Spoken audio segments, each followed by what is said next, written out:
Hi, today we're going to build the LMDB C++ library and use it in a very simple example to write and read an LMDB database. LMDB database is a key value store that you would use when you either want things outside your C++ process to be able to modify the data, so you don't want to keep it in a map in memory, or you want the data to persist on disk in case your process crashes. The data will be persistent there, but you want it to be very performant.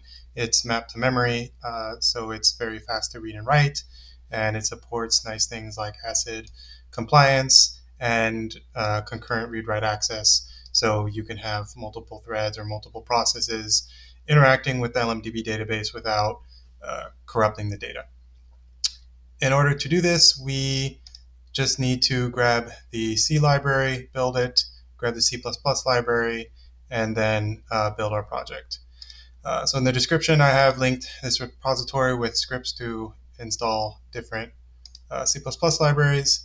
And here are the instructions for LMDB. So first, we're going to get the C library, and we just clone it. Let's clone it here. And then if we go into that directory, libraries, here are all our C files and header files. And there's a nice little makefile here that we can use to build the shared object file. So that compiles pretty fast. And now we have liblmdb.so. So that takes care of the C library. And now we need to clone the C++ library. And this one we're not going to need to build because that is a header-only library. So if we look in here, we have an include folder, and in there is just a single header. Very nice and simple. So now we want to build it. So here's going to be a folder for my project, which is just a makefile and a script to run it. So the makefile will point to the installations for the C library and the C++ library.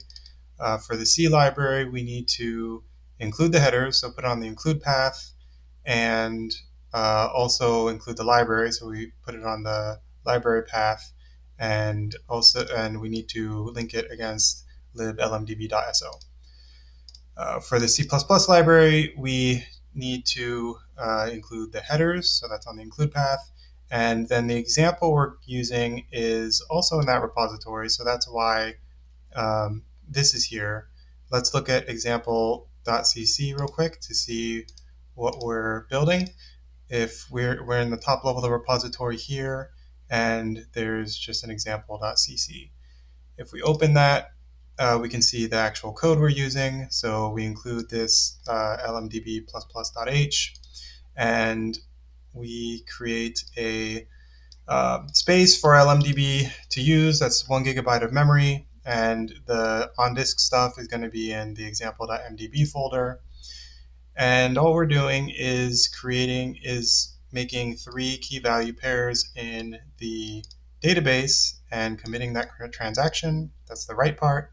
And the rest of this will read the email, tell us what the email value is, and then go through the rest of the keys and iterate over them.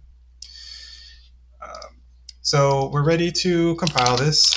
If we run make, we compile it, and it's linked against that shared object file. So we have lmdb eggs.x, and to run it, we need 2 considerations.